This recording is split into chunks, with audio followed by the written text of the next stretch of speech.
nos ha querido por eso calumniar en todas las formas, para sembrar en el ambiente el criterio de que somos un movimiento desbordado, anárquico y violento. Y la oligarquía conservadora y liberal conjugan el mismo lenguaje. Y saben que ese es un recurso bajo y menesteroso. 2 años de este grandioso movimiento que ha presentado manifestaciones, movimientos populares que la historia de Colombia no registraba. Y apenas si un insensato en Cali lanzó una piedra, que yo soy el primero en criticar. Piedra que todavía no se sabe si tiene una mano conservadora o liberal o unionista o comunista o gaitanista que la haya lanzado.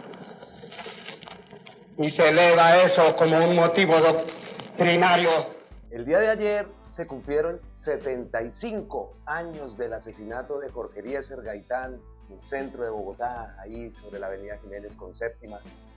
Y sabemos todos también que esto originó el Bogotazo, ese día fatídico para Colombia, porque no solamente en Bogotá, sino a lo largo y ancho del país se presentaron levantamientos populares por dicho asesinato. Vimos en Barrancabermeja también todo lo que ocurrió ese día, pero como lo digo, no fue solo en Bogotá, en Barranca, fue a lo largo y ancho del país.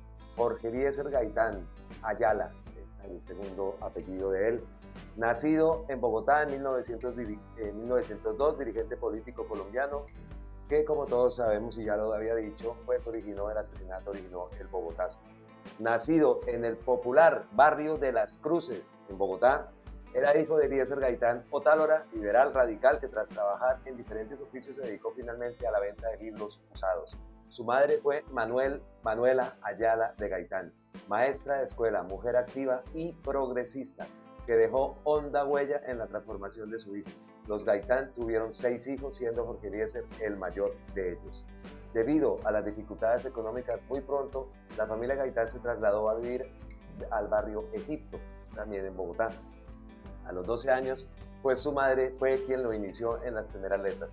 Gaitán ingresó en una escuela de Facatativá, terminando sus estudios primarios en 1911. Solo 2 años más tarde pudo reemprender sus estudios ingresando al colegio de Simón Araujo, donde estudiaban los hijos de los liberales acomodados. Se graduó de bachiller del colegio Martín Restrepo Mejía, al cual ingresó en el último año a finales de 1919. En febrero de 1920 ingresó a la Facultad de Derecho y Ciencias Políticas de la Universidad Nacional y 4 años más tarde obtuvo el título de abogado con su controvertida e importantísima tesis Las ideas socialistas en Colombia. Aún de estudiante, Gaitán participó activamente en la política, apoyó la candidatura de coalición del poeta Guillermo Valencia en 1918 y se manifestó y fue orador en las manifestaciones contra Marco Fidel Suárez en marzo de 1919. Recibió los importantes consejos que Alfonso Villegas Restrepo daba a los jóvenes de entonces en las oficinas de su periódico. Organizó la Sociedad Literaria Rubén Darío, que se reunía en la calle Octava, abajo del observatorio, y construyó también el Centro Liberal Universitario, que llegó a tener alguna influencia política. Fue elegido para la Asamblea de Cundinamarca entre 1924 y 1925. Sus primeros años de desempeño profesional fueron de una dificultad extrema debido a su condición social, pero poco a poco su brillantez le otorgó el reconocimiento que merecía. Formó parte del movimiento estudiantil liberal que socavó las bases de la hegemonía conservadora. Con grandes esfuerzos logró ahorrar dinero y en julio de 1926 viajó a Italia. Allí ingresó en la Real Universidad de Roma, la escuela más prestigiosa de Derecho en ese país, dirigida por Enrico Ferri, penalista de fama mundial, donde obtuvo el título de doctor en jurisprudencia.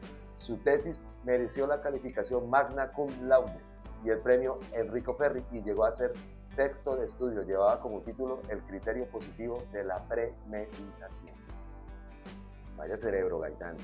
Gaitán regresó al país en 1928, año intenso tanto para la vida del joven abogado como para la política del país. Fue elegido representante de la Cámara en marzo y en junio encabezó las manifestaciones contra la corrupción administrativa.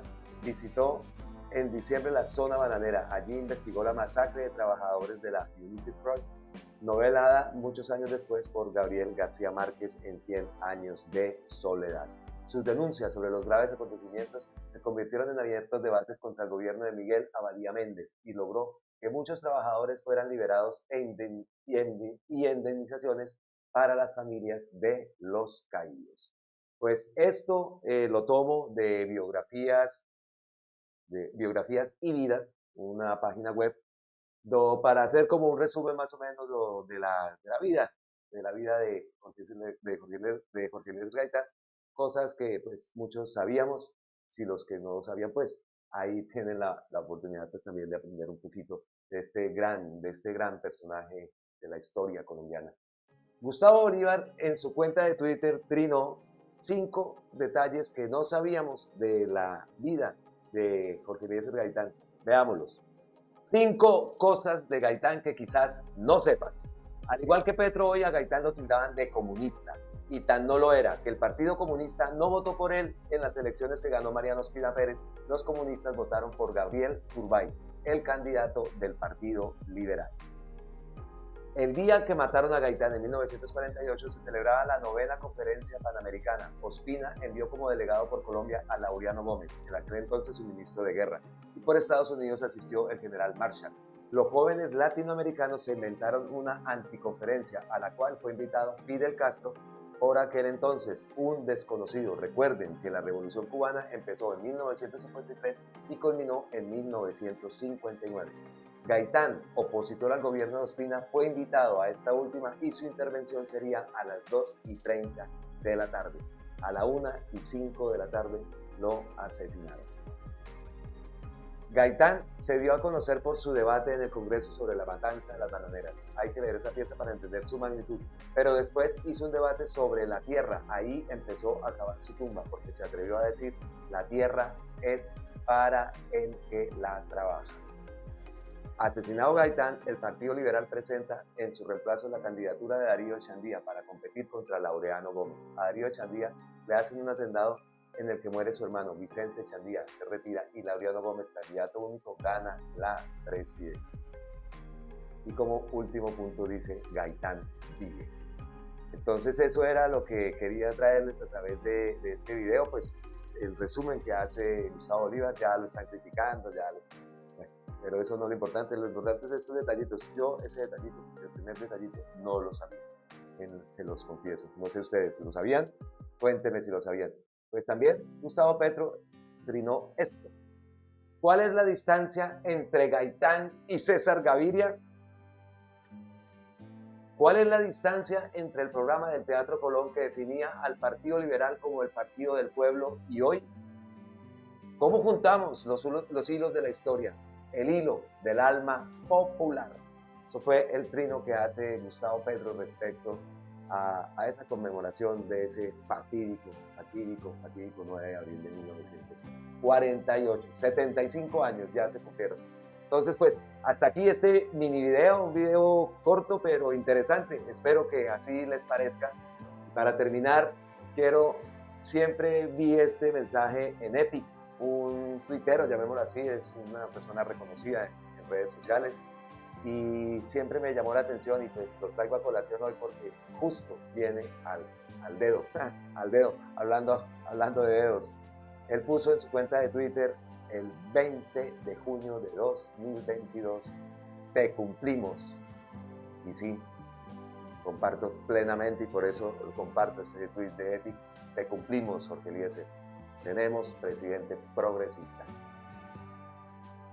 Bueno, como les digo, era un corto video, pero la verdad me llamó mucho la atención y quería compartirlo, y pues que sepamos también detallitos de la vida de estos grandes personajes de la historia de Colombia.